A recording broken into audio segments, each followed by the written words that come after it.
what is the symbolic, theological, religious meaning in this woman, the Samaritan woman at the well, that pertains very especially to catechumens, very especially to people being received into the church, but most of all to all of us. So I'd like to go through and just kind of point out those points of reflection for us that would be helpful for us to understand. So he said now he had to go through Samaria, which would be unusual, Jesus going through Samaria. And he came to a town in Samaria called Sychar, near the plot of Jacob and the well. Jacob's well was there, and Jesus, tired as he was from the journey, sat down by the well, and it was about noon. And then he just says,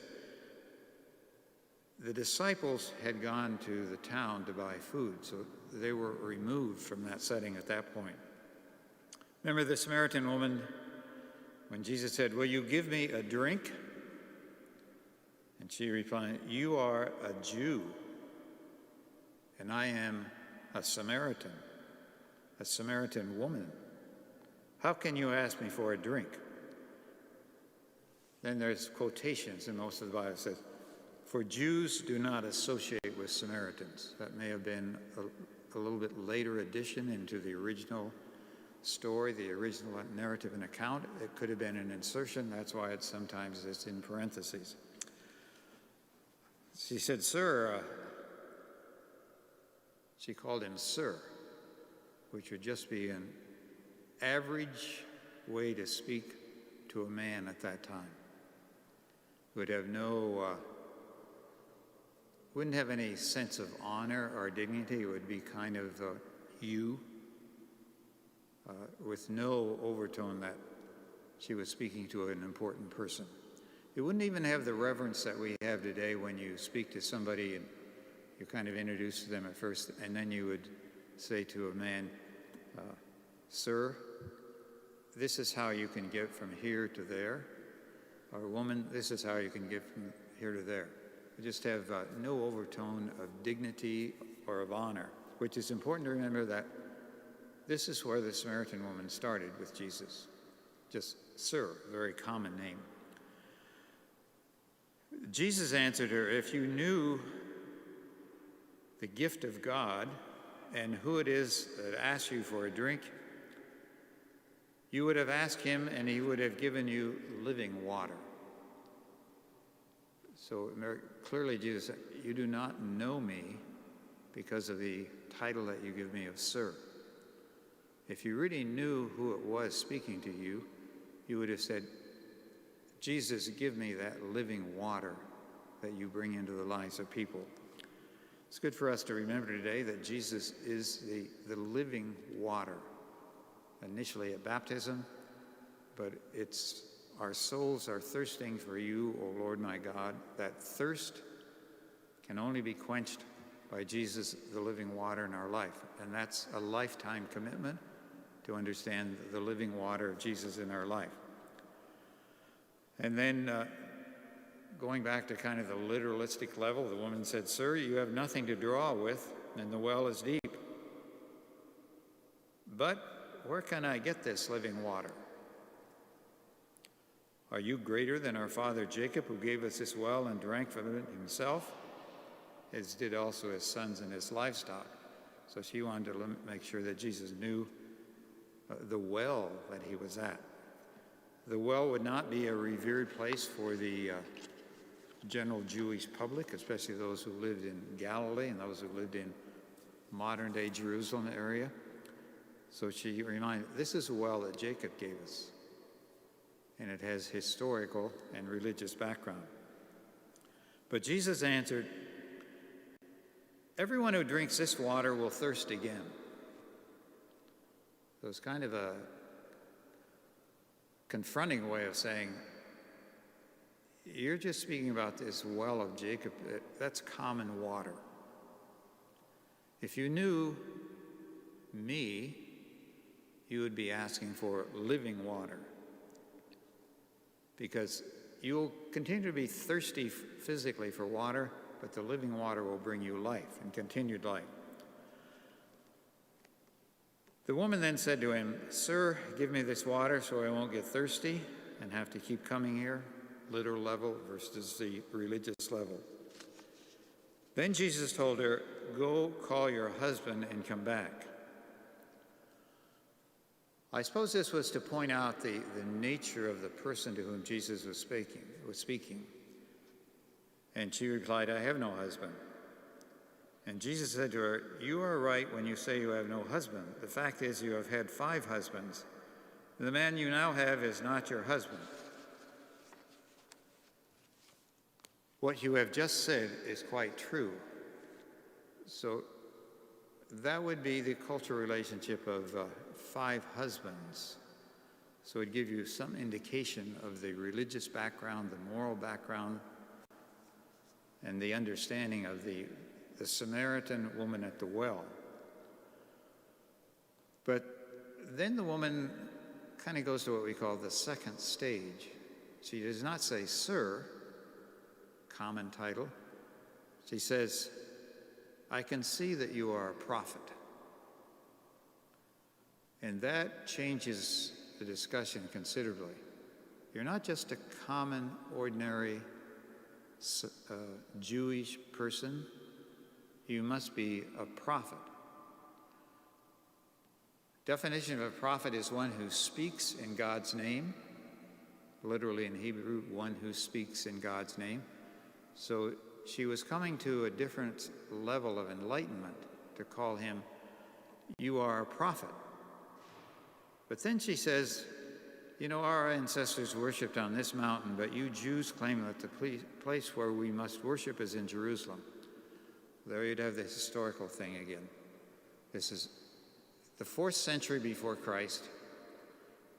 They built a huge temple at this town of Sychem, which was some distant north of Jerusalem.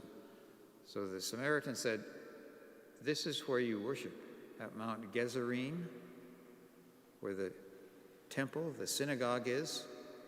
But you Jewish people think you need to worship in the synagogue, the temple in Jerusalem." So she was enumerating the differences that they had developed over the 4 centuries. And that's when Jesus says, in a teaching way of the rabbi, "God is spirit, and his worshipers must worship in spirit and in truth."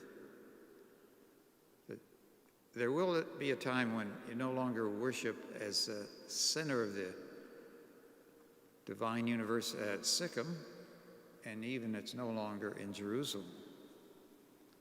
You can visit both of those temples, the temple in Jerusalem and the temple in Sychem, but they really wouldn't say this is the only place you can worship. Jesus said in the future it will be worshiping in spirit and in truth, not geographic areas, but to worship in spirit and in truth. The woman said, "I know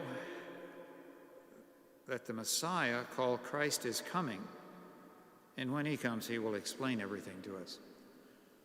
Well, you go from "Sir," prophet, and like you Jewish people, we too are expecting a Messiah, the anointed one, who may lead us to that age of worshiping in spirit and in truth.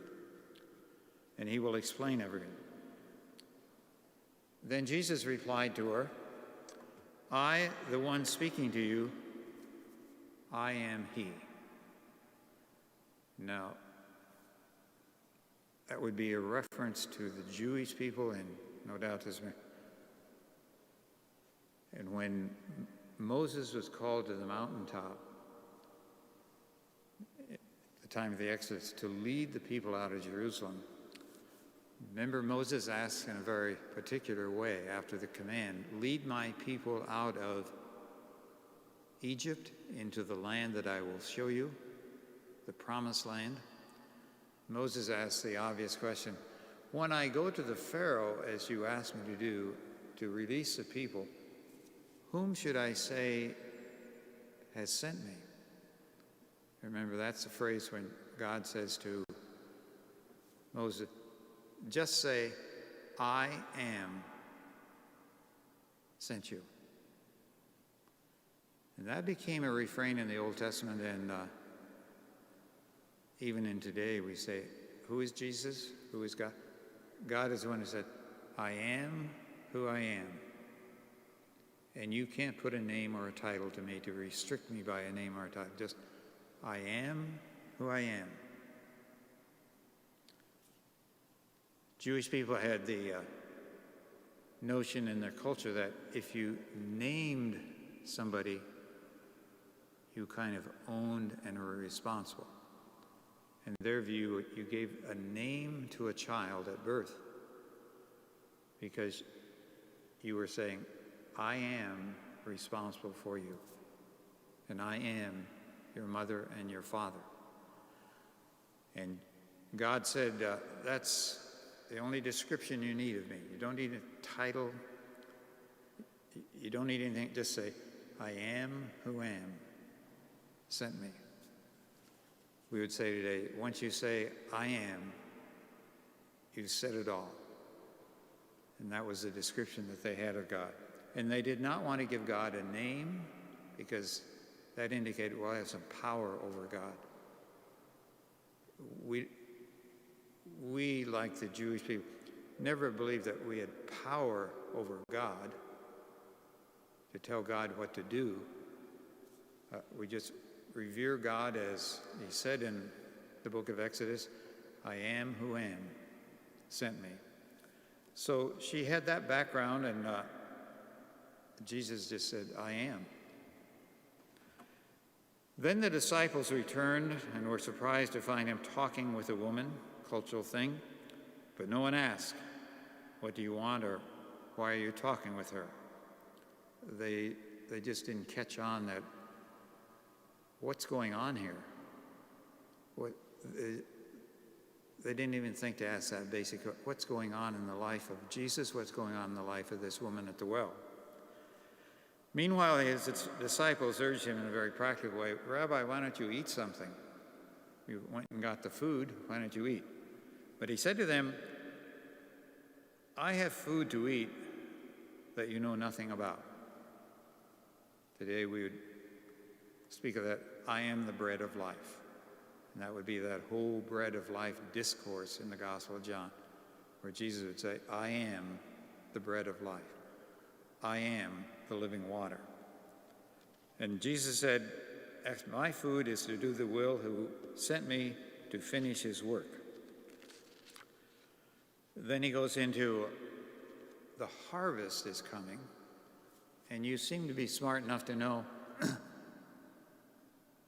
when the wheat ripens, then you harvest it.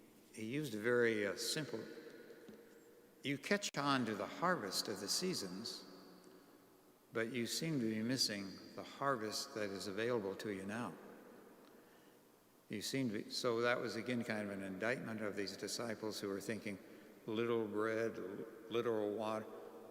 He said, you're smart enough to know about the seasons and when to do the harvest, but you're not quite catching on to, this is the time of fulfillment, this is the time for the harvest, and this is the time for you to catch on, to know what's going on.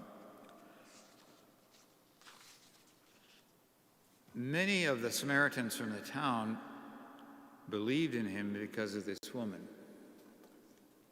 It kind of transitions in that this Samaritan woman apparently left, went into the town of Sychem, the Samaritan town, and said,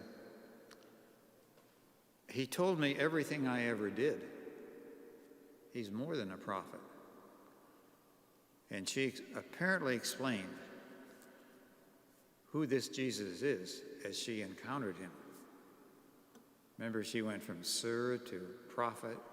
This is the Messiah, the one we were looking for, who has come into the world to save us. So that's where we get the title that the Samaritan woman is the first of the missionaries, patron of missionaries, because she left the well, she left Jesus, she left the disciples. she went in and she evangelized the community.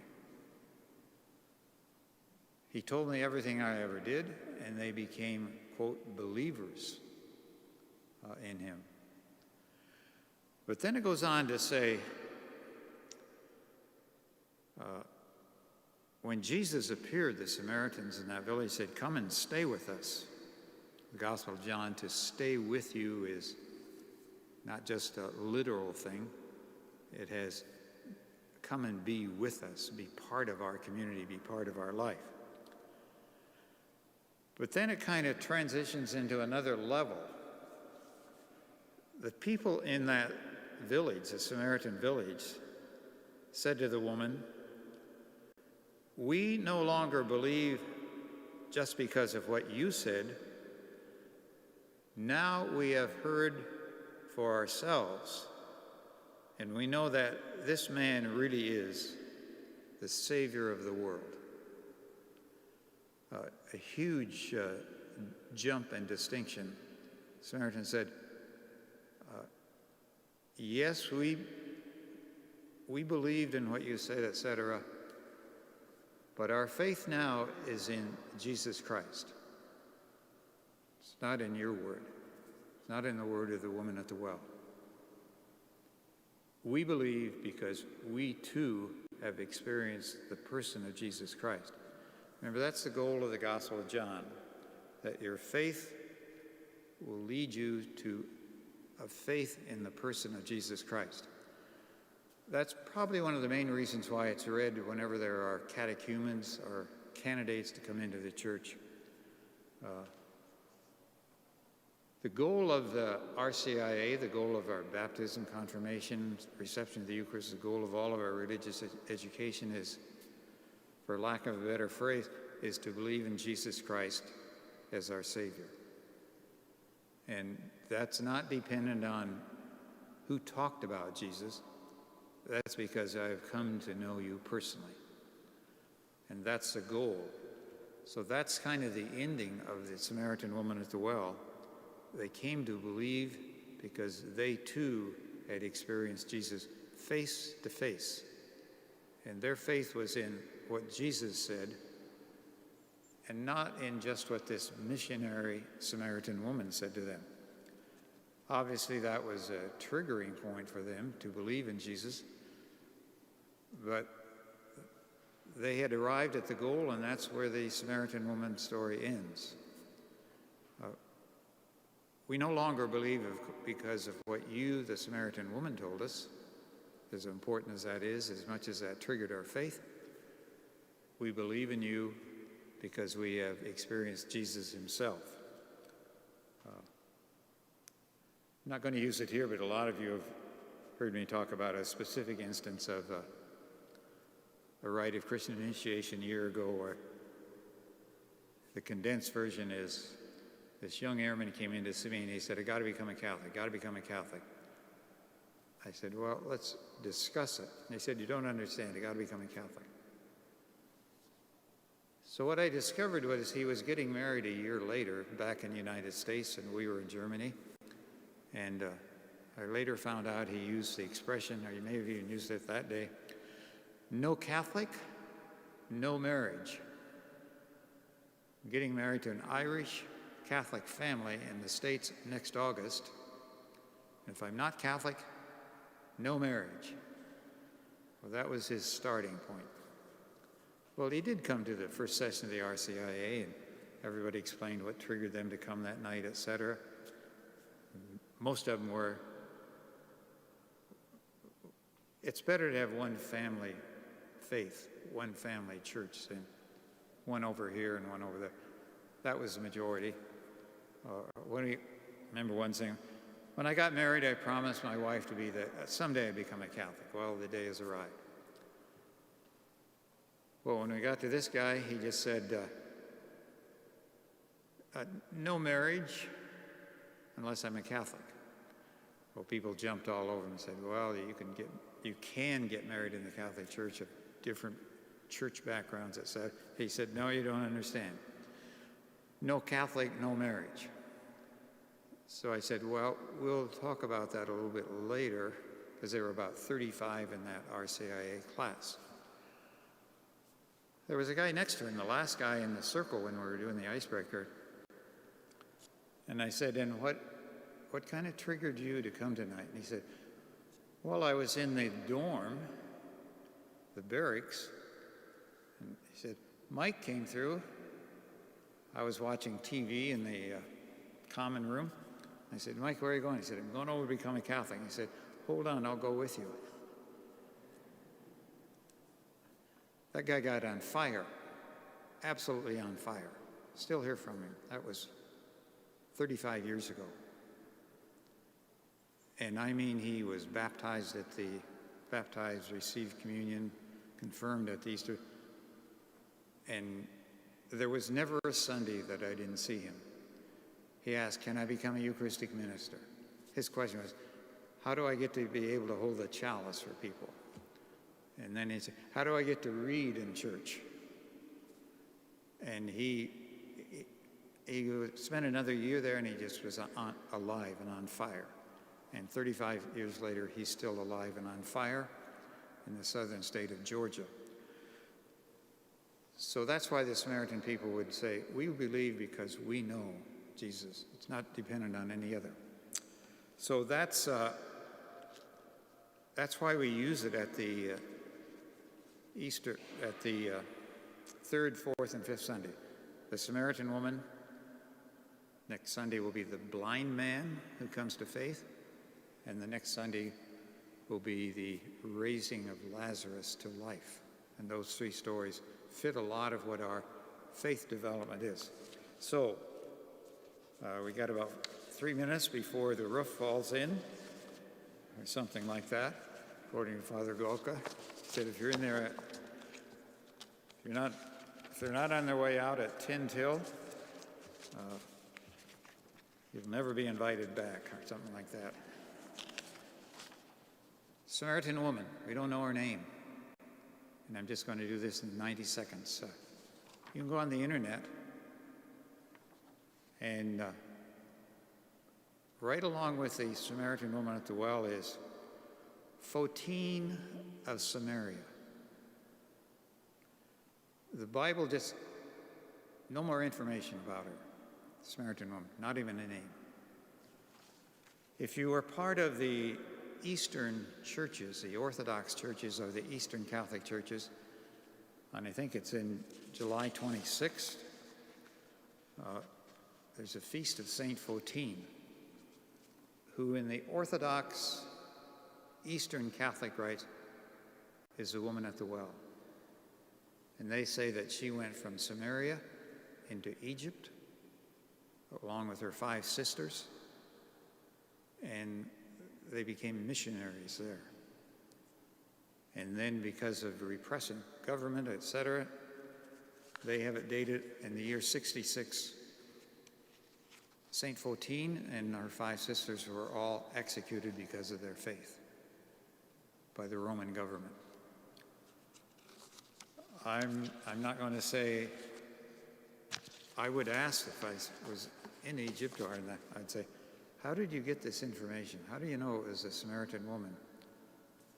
I'm sure the response is, we know she is. We're positive of that. Any other foolish questions? So you can pick that up. Photine. That's the unknown chapter from our point of view about the Samaritan woman at the well. I'm not making any judgment about the historical accuracy of it, but that's what the Orthodox churches and the Eastern Catholic rites in union with Rome, that's their celebration. And it's in, I think it's in July 26th. So, I hear Father Golka calling. So thank you for coming, and unfortunately I don't know the topic for next week, but I think it is next week, and may this narrative of the Samaritan woman at the well give you a deepening thirst for the living water and a deepening hunger for the bread of life. So thank you.